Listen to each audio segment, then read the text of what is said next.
صورتحال یہ ہے کہ کل ہم نے دیکھا کہ اعظم نذیر تارڑ صاحب وہ بھی پھنسے ہوئے تھے وکلا کے درمیان، اور پھر ہم انہوں نے نے دیکھا کل اعظم نذیر تارڑ صاحب نے بھی سپریم کورٹ بار ایسوسی ایشن سے اور بار کونسل کے نمائندوں سے بڑی لمبی گفتگو کی ہے Exactly. اور بڑی ایک وقت دیا ہے، ان کے سوالوں کے جوابات دیے ہیں۔ اس کے بعد ایک مشترکہ اعلان بھی جاری ہوا ہے، ہاں جی اعلامیہ جس میں کہا گیا ہے کہ بھئی ان کو اعتماد میں لیا جائے گا۔ مشاورت جو ہے ان کے ساتھ کی آج جائے ایک وکلا کنونشن تھا لاہور میں، جس میں آپ سمجھیں کہ جو اپوزیشن ہے اس کی نمائندگی بھرپور تھی۔ بالکل بیرسٹر علی ظفر صاحب نے سر ذرا گفتگو کی ہے، میں دکھانا چاہ رہا ہوں۔ انہوں نے بھی کی ہے، حامد خان صاحب نے بھی کی ہوگی۔ حامد خان صاحب ذرا سنیں بیرسٹر علی ظفر صاحب کیا فرما رہے تھے۔ جب آپ کو ترمیم کرنے جائیں تو آپ کو سوچ سمجھ کے کرنی پڑتی ہے، آپ کو ڈیلیبریٹ کرنا پڑتا ہے، آپ کو ڈسکس کرنا پڑتا ہے۔ آپ کوشش کرتے ہیں کہ عوام کی بھی نمائندے جو ہیں ان کو ساتھ لے کے چلیں، عوام کی آواز بھی سنیں، وکیلوں کو بھی سنیں، اور پھر آپ فیصلہ کریں آئینی ترمیم کا۔ آپ کو پتہ ہے کہ جب 18ویں ترمیم ہوئی تھی 1 سال لگا تھا۔ آپ کو پتہ ہے 1956 کا آئین آیا تھا، کہا جاتا ہے کہ وہ اتنا غلط آئین تھا کہ اس کی وجہ سے مارشل لاء لگ گیا۔ 1962 کے آئین کے بارے میں کہا جاتا ہے کہ اس میں اتنی غلطیاں تھیں کہ الٹیمیٹلی ملک ٹوٹ گیا۔ آرٹیکل 58(2) بھی آپ سب کو یاد ہے، اس کی ترمیم ہوئی تھی، اس نے ہماری جمہوریت کو کتنا نقصان پہنچایا۔ 4 حکومتیں ایک کے بعد گئی دوسری، اور پھر ایونچولی کیا ہوا، مارشل لاء آ گیا۔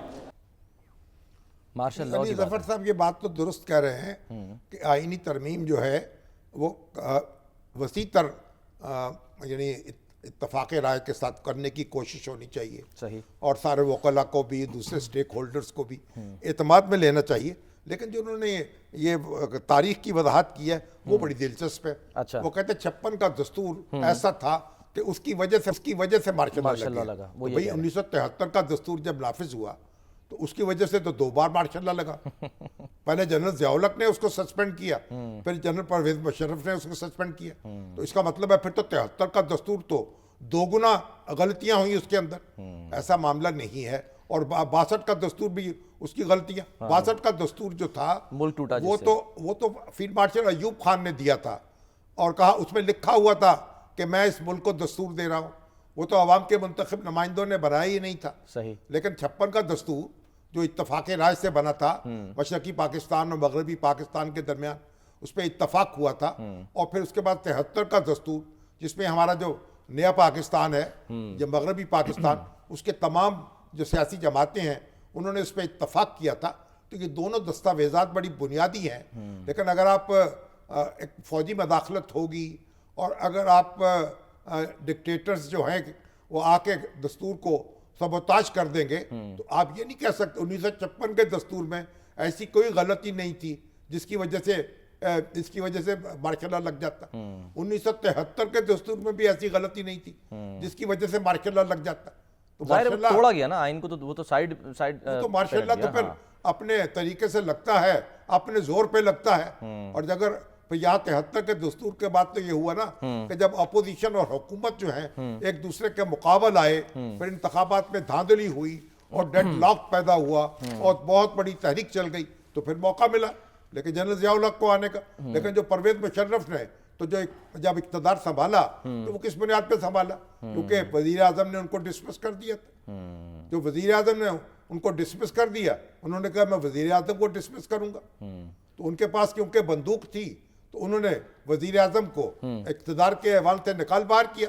تو اس میں دستور کا تو قصور نہیں ہے، یہ بات بڑی سر۔ تو پھر یہ جیسے اب عمر ایوب صاحب ہیں وہ بھی یہی بات کہہ رہے ہیں، یعنی یہ جو مجوزہ مبینہ ممکنہ ترامیم ہیں اگر یہ ہو جاتی ہیں تو مارشل لاء لگ جاتا۔ ایک بات انہوں نے اور کہی ہے، وہی بات جو آپ اس پروگرام میں پہلے کہہ چکے ہیں، ذرا سنتے ہیں عمر ایوب صاحب ہمارے۔